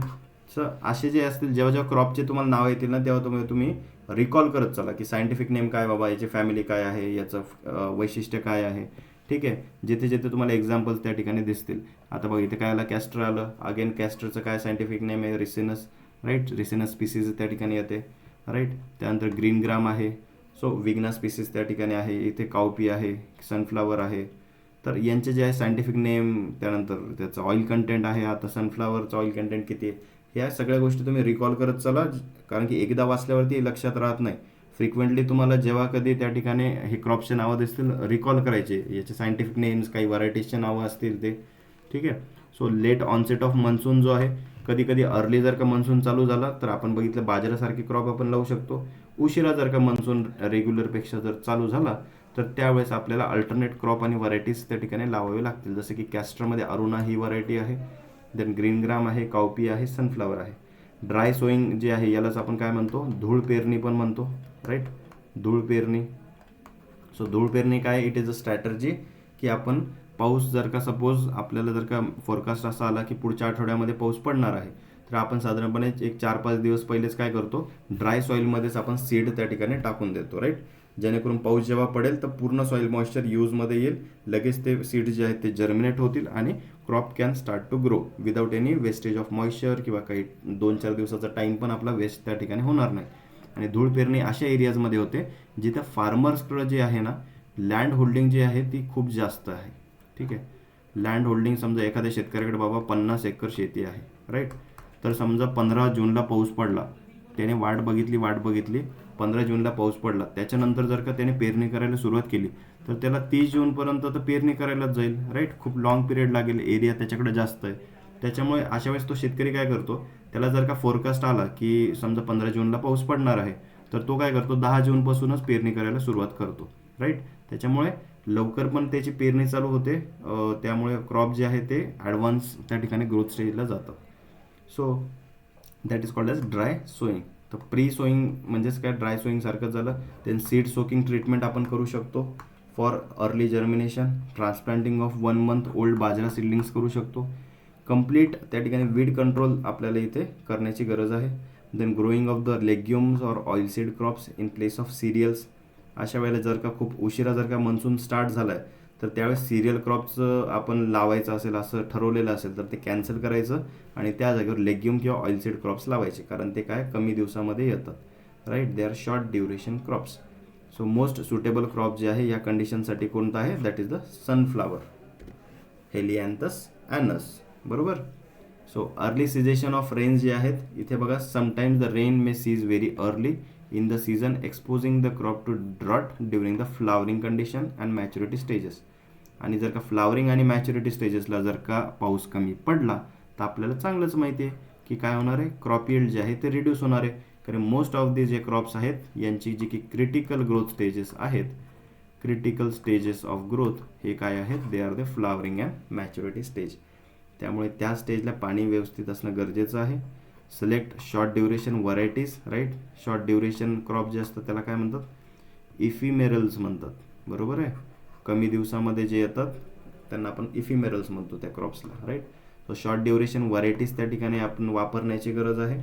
Using of the mulching, right. तुम्ही प्लॅस्टिक मल्च असेल, ऑर्गॅनिक मल्च असेल त्याचा वापर करा. लाईफ सेव्हिंग इरिगेशन देण्याचा प्रयत्न करा आणि डिक्रीज करा प्लांट पॉप्युलेशन. खूप जर का त्या ठिकाणी पाऊस कमी जर का झालेला असेल, सॉईलमध्ये मॉइश्चर कमी आहे, त्यावेळेला आपण प्लांट पॉप्युलेशन त्या ठिकाणी कमी करतो. प्लांट पॉप्युलेशन कमी केलं तर काय होतं की कमी झाडं असले म्हणजे त्यांना कमी पाणी लागणार, बरोबर आहे. कमी पाणी लागणं, म्हणजे बाबा 100 झाडं जगवता जगवता जर का सगळेच मरून गेले, त्याच्यापेक्षा बाबा 50च झाडं जगवूया, राईट. त्या 50 झाडांवरती आपलं काहीतरी क्रॉप यील्ड आपल्या हातात लागेल. तर अशी एकंदरीत याच्यामागची स्ट्रॅटर्जी असते. म्हणून आपण प्लांट पॉप्युलेशन डिक्रीज करतो in early season of the rains. Prolong dry spells त्या ठिकाणी येतात, त्यामुळे लॉंग ब्रेक जे आहे इन रेनी सीझन जे आहे it is important feature in Indian monsoon. त्यामध्ये जर का आपण बघितलं तर if dry spell is in 10 days जे आहे ऑफ सोईंग जर का आला, तर त्यावेळेस आपण रिसोईंग ऑपरेशन करू शकतो. पण जर का इफ माइल्ड मॉइश्चर स्ट्रेस जर का आला, जर का 30 ते 35 दिवसानंतर आफ्टर द सोईंग, त्यावेळेस तर जर्मिनेशन झालेलं असतं, 2 to 4 लीफ स्टेजला क्रॉप आलेला असतो ऑलरेडी, त्यावेळेस थिनिंग जे आहे alternate rows of sorghum and pearl millet can be done. त्यासोबतच बघा सिव्हिअर जर का मॉइश्चर स्ट्रेस आला 30 ते 35 दिवसाने सोईंग नंतर, म्हणजे साधारणपणे 1 महिन्यानंतर, तर त्यावेळेस आपण काय करतो, we will be cutting the sorghum and pearl millet and rationing it. If moisture stage जे आहे it is at the blooming स्टेजला जर का आला, तर त्यावेळेस आपण काय करतो, cutting of the sorghum and pearl millet, right. त्यानंतर breaking of the monsoon for short while shallow intercultivation for eradicating weeds can be done. So wider spacing जे आहे फॉर मॉइश्चर कॉन्झर्वेशनसाठी आपण क्रिएट करू शकतो. सो ह्या जे आहेत ते खूप जास्त कशा आहेत, फ्लेक्झिबल स्ट्रॅटर्जीज आहेत. कशा आहेत, फ्लेक्झिबल स्ट्रॅटर्जीज आहेत for crop production in dryland areas, की खूप अर्ली जर का सोईंग केल्या जर का खूप लवकरमध्ये जर का ड्राय स्पेल आला तर काय करायचं, 1 महिन्यानंतरच जर का आलं तर काय करायचं, फ्लावरिंग स्टेजला जर का ड्राय स्पेल आला तर काय करू शकतो आपण, राईट. तर एकंदरीत जे आहे लॉसेस कमी करण्याच्या या स्ट्रॅटर्जीज त्या ठिकाणी आहेत. त्यासोबतच बघा आता तशीच एक स्ट्रॅटर्जी की 2% तुम्ही युरियाचा स्प्रे घेऊ शकता जर का ड्रॉट पिरियड जो आहे it is coming there. So it is useful for the indeterminate crops like castor, pigeon pea, groundnut, अशा क्रॉप्समध्ये हे फायदेशीर ठरतं. त्यानंतर सॉईल मल्चिंग त्या ठिकाणी आपण करू शकतो, ज्याला डस्ट मल्चिंग पण म्हणतात, to reduce the evaporation losses. Soil mulching म्हणजे काय की आपण काय करतो, एक ब्लेड हॅरो असतो आपल्याकडे, ब्लेड हॅरो, आणि तो काय करतो आपण बैलाला त्या ठिकाणी आपण ब्लेड हॅरो मागून कनेक्ट करतो आणि त्या ठिकाणी जे इंटर रो स्पेस असेल, राईट, इथे जर का क्रॉप्स असे लावलेले आहेत, याच्या मधला हा जो स्पेस आहे, तर या स्पेसमध्ये आपण काय करतो, तो ब्लेड हॅरो फिरवतो. त्यामुळे काय होईल, जे काही सॉईलचा वरचा जो पापुद्रा असेल, राईट, तो त्या ठिकाणी ब्रेकडाऊन होतो. त्याच्यामुळे जे की कॅपिलरी राईजमुळे जे पाणी वाया जात असतं तर ते त्या ठिकाणी जात नाही. तिथे काय होतं, कॅपिलरी राईजने जे की वॉटर डीप सॉईलमधून वर येणार असेल ते त्या ठिकाणी ब्रेक होत असतं, राईट. सो सॉईल मल्चिंगची ती एकंदरीत मेकॅनिझम आहे. So in situ water harvesting आपण त्या ठिकाणी करू शकतो. अगेन लाईफ सेव्हिंग इरिगेशन आहे. वीड कंट्रोल करणं गरजेचं आहे to save the water nutrients. Okay, कारण की वीडमध्ये काय आहे, वीड खूप त्या ठिकाणी घातक आहे क्रॉपसाठी, कारण की ते त्या ठिकाणी मोठ्या प्रमाणावरती क्रॉपच्या वाटेचं जे काही पाणी असेल तर ते ओढून घेतं आणि स्वतःच ग्रो होतं, राईट. त्यामुळे वीड कंट्रोल करणं it is a important strategy. Low moisture retention capacity आहे सॉईल्समध्ये, राईट, की रेड सॉईल असतील किंवा कोर्स टेक्स्चर्ड सॉईल असेल तिथे पाणी खूप कमी होल्ड होतं त्या सॉईल्समध्ये. त्यामुळे लॅक ऑफ मॉइश्चरमुळे तिथे प्रोलॉंग त्या ठिकाणी ड्राय स्पेल जर का आला तर त्यावेळेस काय होईल, मॉइश्चर होल्डिंग कॅपॅसिटी सॉईलची कमी आहे आणि त्याच्यामुळे प्लांटला मोठ्या प्रमाणावरती स्ट्रेस त्या ठिकाणी बसू शकतो. लो फर्टिलिटी असते अशा सॉईल्सची. रेनफीड सॉईल्सची एक गोष्ट आहे की लो फर्टिलिटी त्या ठिकाणी असते, राईट, कारण की सॉईल फर्टिलिटी जर इथे इन्क्रीज करायची असेल so there is limited scope for extensive use of chemical fertilisers. कारण की पाऊसच कमी पडतो, नुसते फर्टिलायझर टाकून काय फायदा, कारण की फर्टिलायझर्सला काय डिझॉल्व्ह होण्यासाठी पाणी लागेल. त्याच्यामुळे त्या ठिकाणी रेनफीड एरियाजमध्ये जे आहे फर्टिलायझर्सचा वापर पण कमी केला जातो. आणि सेकंडली खूप जास्त इन्व्हेस्टमेंट जी आहे ती केल्या जात नाही. इन्व्हेस्टमेंट जी आहे ना ती त्या ठिकाणी लो ठेवल्या जाते. इन्व्हेस्टमेंट इज केप्ट लो, त्याच्यामुळे जास्त फर्टिलायझर टाकत नाहीत कारण की लॉसेस होण्याची शक्यता जास्त असते इन रेनफीड सॉइल्स. याचे कन्स्टेंट्स बघा या रेनफीड ॲग्रिकल्चरचे एकंदरीत, की रेनफॉल अनसर्टन आहे, इरॅटिक आहे, जवळपास आपले 40% serials, 70% finger millet and cotton आणि 90% जे पल्सेस ऑइल सीड जे आहेत, आणि जवळपास सगळेच जेवढे मिलेट्स आहेत they are grown on this minted soils. So dryland जे आहेत तर that are generally poor in productivity, right. प्रोडक्शनच तिथलं पर हेक्टर बेसिसवरती बघितलं आपण, ओके, यील्ड पर हेक्टर बेसिसवरती जर का बघितली तर that is low in dryland areas. Most crops जे असतात, व्हरायटीज असतात तर त्या कशा सबसिस्टन्स ओरिएंटेड आहेत. With low yield. सबसिस्टन्स म्हणजे काय, की बाबा आपल्या घरापुरतं खायला भेटलं खूप झालं, ठीक आहे, घरापुरतं वापरायचं थोडंसं विकायला भेटलं खूप झालं, खूप जास्त उत्पादन वाढीच्या भांगडीमध्ये ते शेतकरी पडत नाहीत, right. So that is the strategy in this rainfed cropping. So longer duration photo insensitive cultivars जे आहेत विथ लो हार्वेस्ट इंडेक्स इथे आपल्याला बघायला मिळतात. देन लो रिस्पॉन्स जे आहेत to input such as fertilisers, deforestation आणि ओव्हरग्रेझिंग अशा एरियाजमध्ये होऊ शकते, त्यामुळे सॉईल इरोजन होण्याचे चान्सेस जास्त आहेत. Sloping lands, high run of, low recharge in soil profile, severe erosion जे आहे ते आपण इथे बघतो. देन क्रॉप प्रोडक्शन जर इथला बघितला इन सच एरियाजमध्ये जर बघितला, इट इज हायली मार्जिनल. आणि त्यामुळे इथले मेन कन्स्टेंट्स जर का आपण बघितले तर काही बेसिक रिसोर्स कन्स्टेंट्स आहेत, सोशिओ इकॉनॉमिक कन्स्टेंट्स पण आहेत, आणि टेक्नॉलॉजीच्या वाईजमध्ये पण कुठेतरी हे शेतकरी मागे पडताना आपल्याला दिसतात. तर बघा बेसिक रिसोर्सेस काय काय कमी आहेत त्यांच्याकडे, की साधारणपणे फ्रिक्वेंटली ड्रॉट्स येतो, पाणीच त्या ठिकाणी कमी आहे. एक तर फ्रिक्वेंटली ड्रॉट येईल, नाहीतर पार खूपच जास्त पाणी होऊन जाईल, सगळी मातीच वाहून नेईल, right. So flooding may be there. Erratic rainfall pattern याला आपण म्हणू शकतो, so that is present here. Less than 2 hectare area of land per capita इथे प्रेझेंट असेल. Uncertain and aberrant weather conditions तिथे आहेत. ड्रायलँड्स, लो इनफर्टिलिटी आहे. Problem such as soil salinity और अल्कलिनिटी इथं मोठ्या प्रमाणावरती आपल्याला दिसतो. सॉईल सलाईन काय निघते इथे, कारण की बघा एकदा सॉईलमध्ये काय आहे की जेव्हा कधी सपोज थोडाफार पाऊस पडला, ठीक आहे, याच्यावर तुम्ही सोईंग करून दिली, राईट, सोईंग असेल, प्लांटिंग ट्रान्सप्लांटिंग असेल झाली, की त्यानंतर बघा काही वेळानंतर जेव्हा पाऊस थांबतो त्यावेळेस खालचं जे की सॉईल मॉइश्चर सॉईलमध्ये गेलेलं आहे ते काय असतं, ते पाणी जेव्हा जमिनीवर पडतं ते तिथल्या सॉल्टसोबत डिझॉल्व्ह होतं आणि नंतर ते पाणी काय होतं डीप सॉईलमध्ये जात असतं, राईट, पेनिट्रेट होतं. आता जेव्हा वरती जर पाऊस पडला नाही तर काय होतं, इव्हॉपरेशन होणार आहे, राईट. आपला सूर्यदेव काय करतो, वरून त्या ठिकाणी मोठ्या प्रमाणावरती हीट त्या ठिकाणी रिलीज करतो. आता सूर्याच्या हीटमुळे टेम्परेचर राईज होतं, इव्हॉपरेशन होणार. आता ह्या इव्हॅपोरेशनमध्ये काय होतं की पाणी जे आहे हे डीप सॉईलमधनं वर सरकायला सुरुवात होतं, राईट, कॅपिलरी राईजने. आणि जेव्हा हे पाणी वर सरकतं, इव्हॉपरेशन तर पाण्याचं होऊन जातं, पण जे की त्याच्यामध्ये सॉल्ट डिझॉल्व्ह झालेले असतात ते काय होतात, ते सॉईलच्या टॉप लेअर्समध्ये आपल्याला आलेले दिसतात. आणि मग ती जी सॉईल सरफेस आहे ती ब्लॅक किंवा रेड सॉईल दिसण्याच्या ऐवजी व्हाईट कलरची त्या ठिकाणी आपल्याला दिसते. पूर्णपणे सॉल्टचा एक त्याच्यावरती थिन लेअर आलेला दिसतो. तर त्या सॉईलला आपण काय म्हणतो, सलाईन सॉईल्स. त्याच्यामुळे अशा एरियाजमध्ये जिथं की पाऊस कमी असतो तिथे हे सलाईन सॉईल्सचा प्रॉब्लेम खूप जास्त अराईज होतो. Then again we have the socio economic constants, की सामाजिक लेवलला, आर्थिक लेवलला शेतकरी कसे असतात, पुअर असतात, मिनिमल त्या ठिकाणी कॅश रिझर्व त्यांच्याकडे अवेलेबल असतो. सबसिस्टन्स टाईपचे बेसिकली ते फार्मिंग करतात, आपल्या घरच्या पुरतं त्या ठिकाणी प्रोड्यूस करतात. आणि बेसिकली जे क्रेडिट फॅसिलिटीज आहेत दे आर नॉट युटिलाइज्ड, कारण की इग्नोरन्स आहे, कमी शिकलेले आहेत, लो लिटरसी आहे, आणि बेसिकली रिस्क आहे. शेतीमध्ये काय आहे, रिस्क आहे. आणि त्यातल्या त्यात अशा शेतीमध्ये रिस्क तर जास्त आहे की जिथे तुमच्या हातामध्ये तुम्ही काहीच कंट्रोल करत नाही, राईट.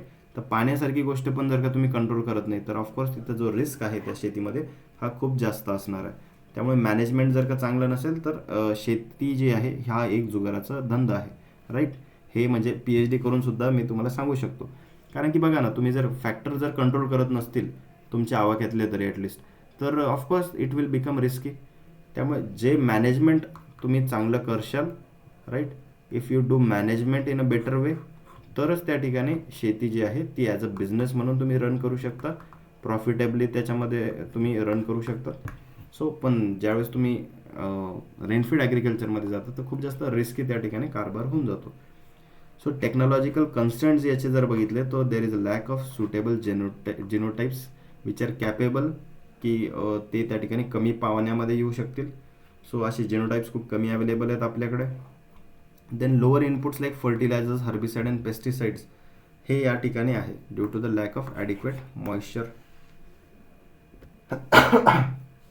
साधारणपणे बघा इंडियाचा हा जर एरिया आपण बघितला तर मोठ्या प्रमाणावरती आपल्याला बघा हा जो ॲरिड रिजन आहे सर्वात डार्कर कलरचा, हा आपल्याला इकडे राजस्थानचा आणि काहीसा गुजरातचा जो पार्ट आहे हा आपल्याला दिसेल.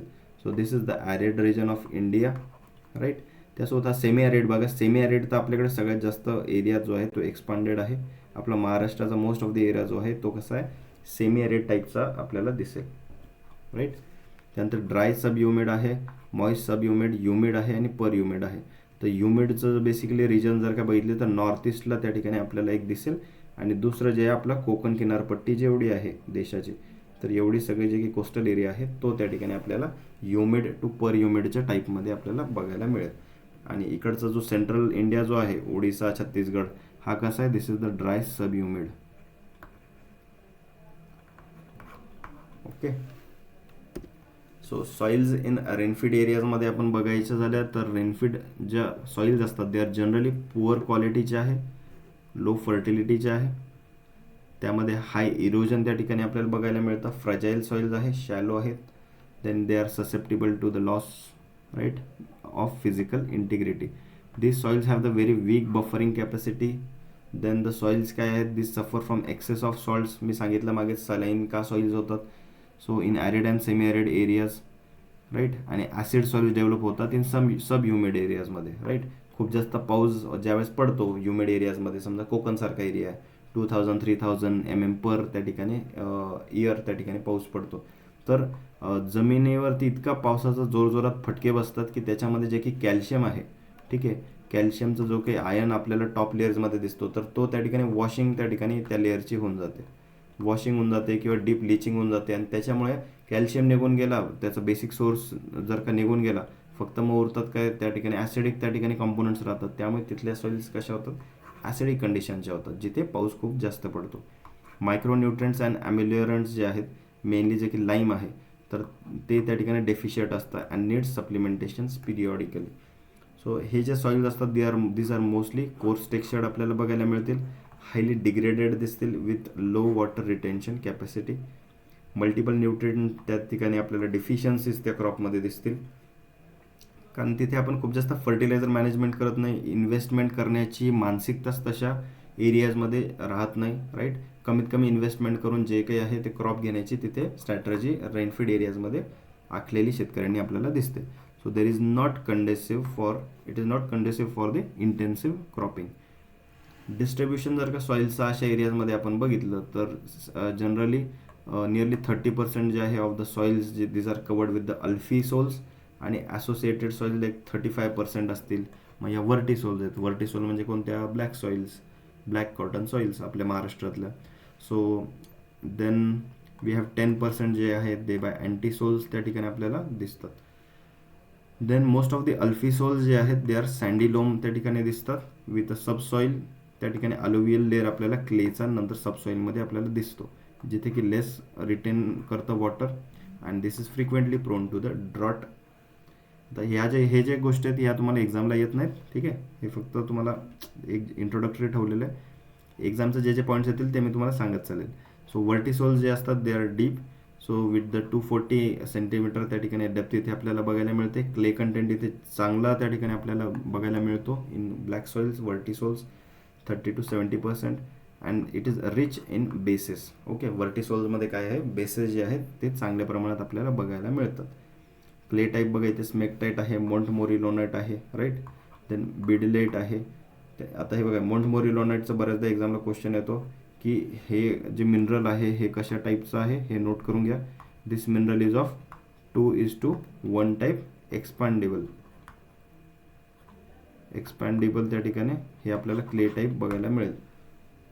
So the soils having the high water holding capacity, frequently fertile आणि लेस ड्रॉट प्रोन एकंदरीत वर्टिसोल असतात. रेनफीड सॉइल्स बघा these are generally low in organic matter, बरोबर आहे. अल्कलाईन त्या ठिकाणी दिसतील तुम्हाला, काहीसे स्लाइटली ॲसिडिक असू शकतात in the surface layer. Then we have coarse to medium texture त्या ठिकाणी आपल्याला सॉइल दिसतील विथ लो बायोलॉजिकल ॲक्टिव्हिटी. तर लो बायोलॉजिकल ॲक्टिव्हिटी का दिसेल, मायक्रोब्सची, कारण की सॉईलमध्ये काय मॉइश्चर त्या ठिकाणी कमी आहे. सॉईलमध्ये मॉइश्चर कमी म्हणजे मायक्रोब्स पण टॉप लेअरमध्ये कमीच असणार आहेत. सो टॉप सॉइल जे असतील it will show many textural groups त्या ठिकाणी आपल्याला दिसतील. Then this soils are predominantly coarse textured, hence retain less water and nutrients.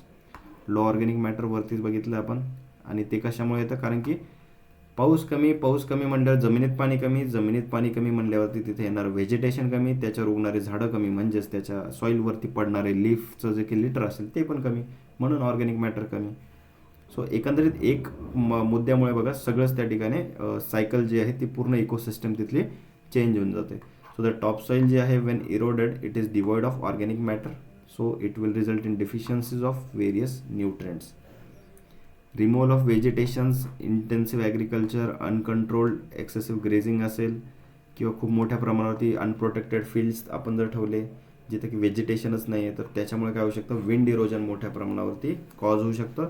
आणि खूप जास्त विंड इरोजन जर का झालं तर काय होतं, there will be rise of arid regions like the Rajasthan. Challenges बघा याच्यामध्ये काय, to maintain the soil fertility in such rainfed situation, की ऑर्गॅनिक मॅटर आपल्याला तिथला वाढवावं लागेल.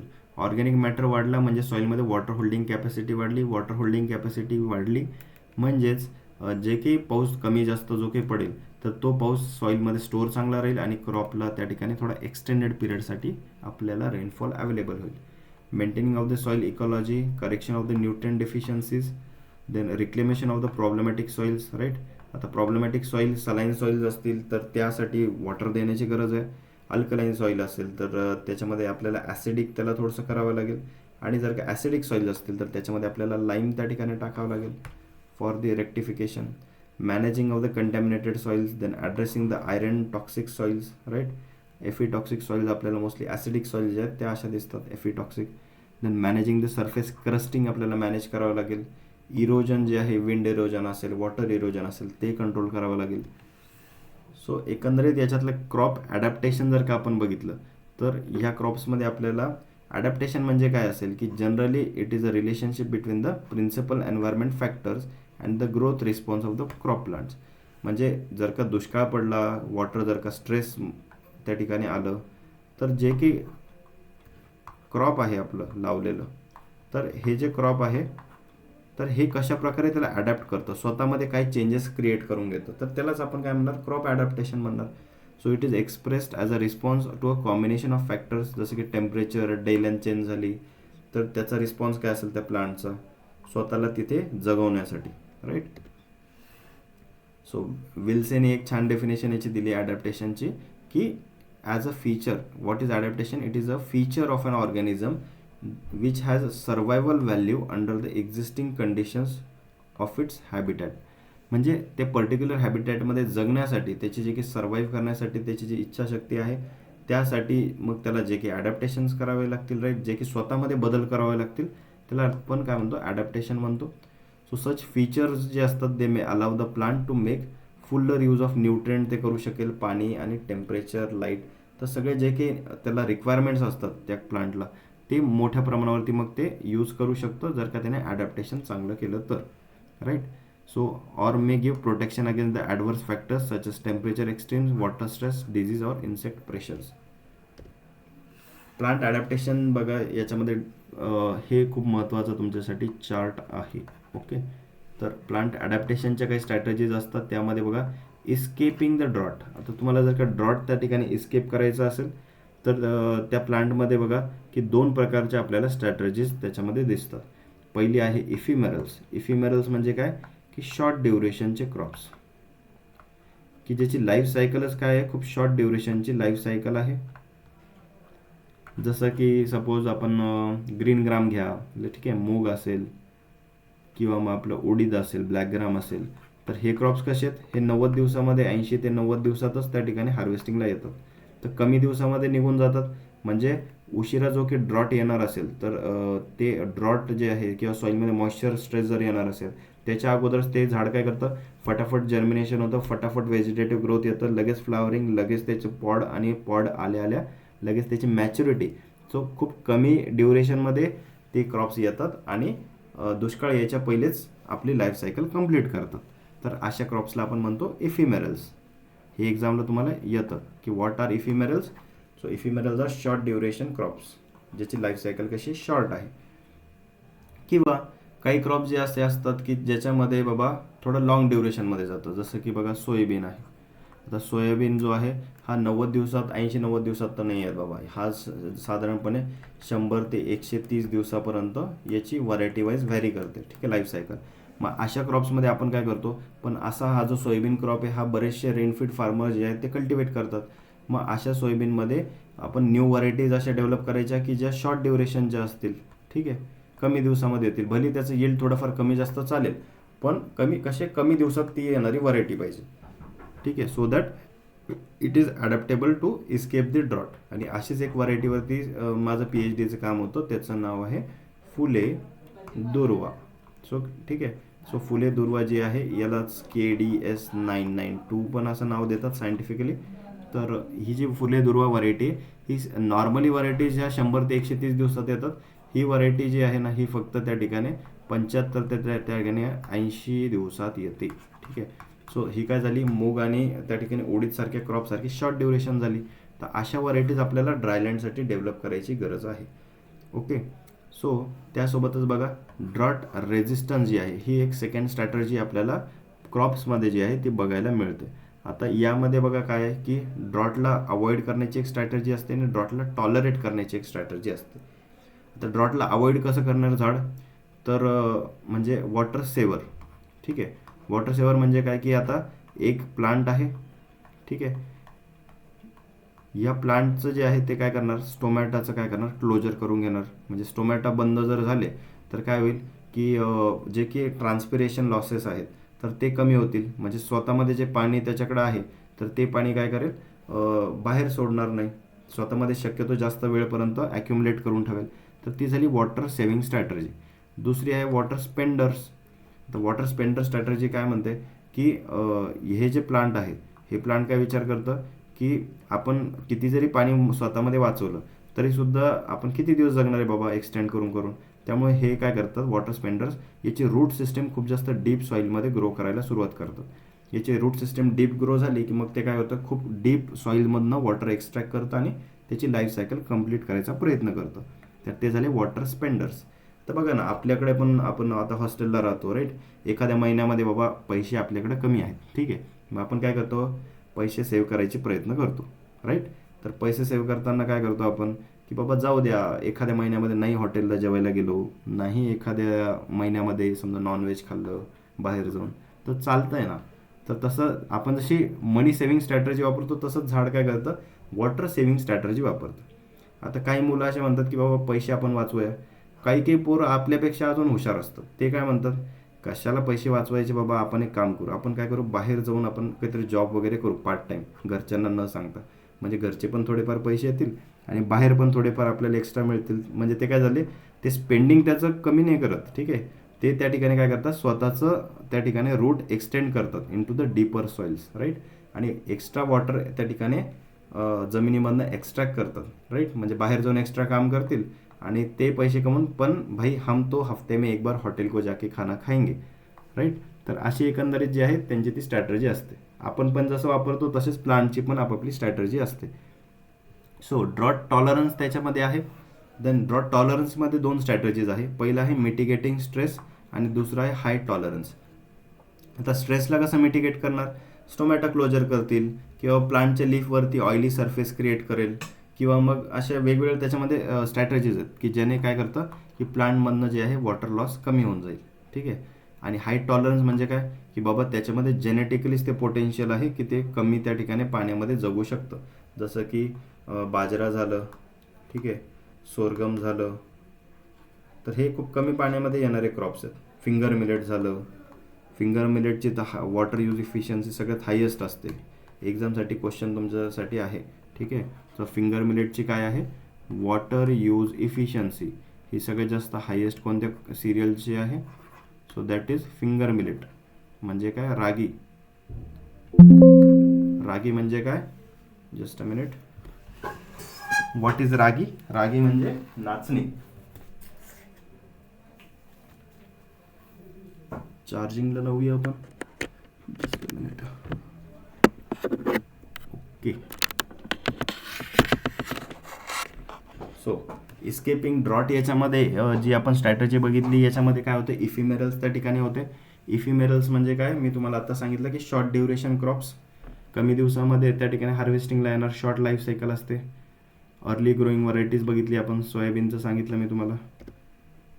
हे ड्रॉट रेझिस्टन्स बघा इन शुगर केन. आता अवॉइडन्स मेकॅनिझम याच्यामध्ये आहे. त्याच्यामध्ये काय आहे की स्टोमॅटल कंडक्टन्स त्या ठिकाणी लो करून टाकायचा. लीफ काय करतं, रोल करायला सुरुवात करतं. बघा आता लीफ काय होतं, रोल व्हायला सुरुवात होतं. Leaf rolling and senescence. ठीक आहे. जे ओल्ड झालेले लीव्ज असतील ते काय होतात, गळून जातात. त्यानंतर ग्रोथ जे आहे ती इम्पेअर्ड त्या ठिकाणी होते इन सिव्हिअर स्ट्रेस. तेच जर का थोडंसं मॉडरेट जर का स्ट्रेस असेल, हे इकडच्या गोष्टी ज्या बघितल्या आपण त्या सिव्हिअर स्ट्रेसमधल्या होत्या. ठीक आहे. थोडंसं जर का मॉडरेट स्ट्रेस जर का प्लांटला जर का मिळाला, त्यावेळेस काय होतं, माइल्ड स्ट्रेसमध्ये इथे बघा की ऑस्मोटिक ॲडजस्टमेंट प्लांट करून घेतं, फोटोसिंथेसिस आणि ग्रोथचं मेंटेनन्स करू शकतं. त्यानंतर हाय स्टोमॅटल कंडक्टन्स त्या ठिकाणी असतं. Then higher leaf chlorophyll content अशा कंडिशनमध्ये प्रेझेंट असतं. तर बेसिकली प्लांटचे सेलच काय करते, काहीशा प्रमाणात ऑस्मोटिक ॲडजस्टमेंट अशा वेळेला करते. ड्रॉट अवॉइडन्समध्ये बघा हे वॉटर सेवर्स मी तुम्हाला सांगितलं होतं, राईट. तुम्ही जसे पैसे सेव्ह करता तसं झाड पण काय करतं, वॉटर सेव्ह करायचा प्रयत्न करतं. अर्ली क्लोजर ऑफ स्टोमॅटा, ठीक आहे.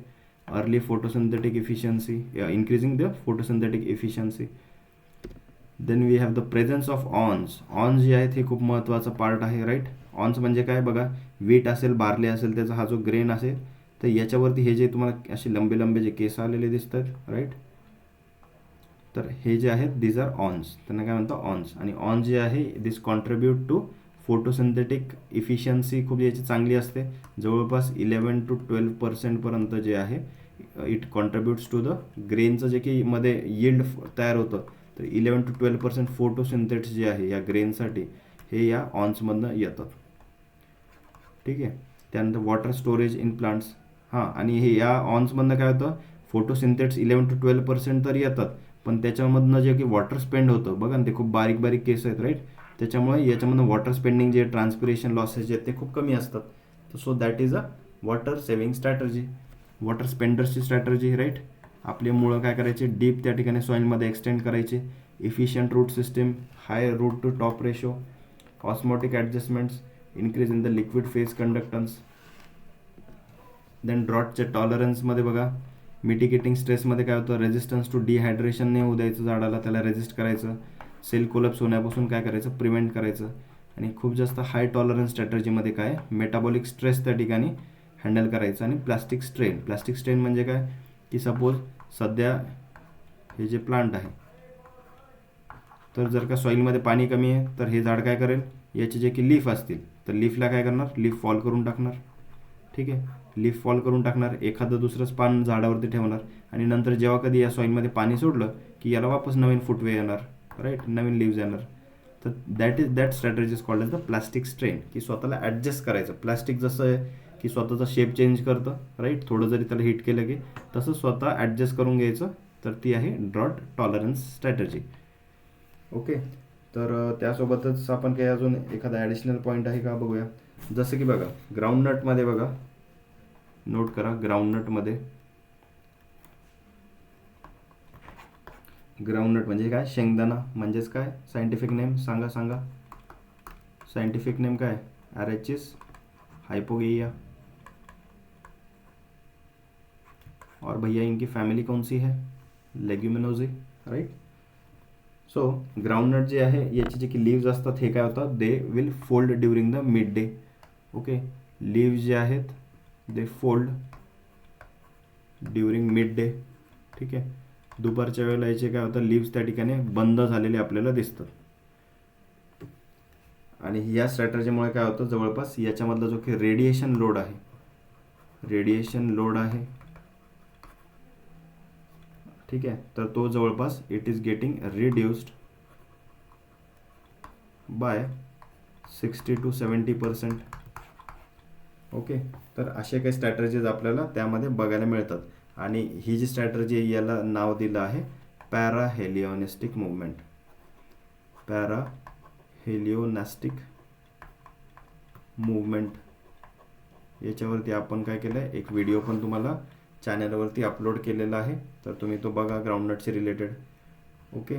सो या चॅनलवरती तुम्हाला यूट्यूबला असेल, इंस्टाग्रामला असाल तुम्ही, तर तुम्ही जाऊन चेक करू शकता, स्क्रॉल करून बघा, तुम्हाला ग्राउंडनटवरती एक व्हिडिओ मिळेल रिलेटेड टू द पॅराहेलिओट्रॉपिझम. फील्डवरती तुम्हाला ॲक्च्युअल त्याचे मी फोटोज वगैरे अपलोड करून व्हिडिओ व्यवस्थित बनवला आहे. सो तुम्हाला ते ॲक्च्युअल अंदाज येईल की कसं त्यामध्ये वर्क करतं. Okay. So that will be all for today related to the rainfed agriculture. ठीक आहे. पुढच्या भागामध्ये आपण याचं काही पुढचं क्लासिफिकेशन वगैरे असेल ते आपण कंटिन्यू करूया. So bye bye, good night.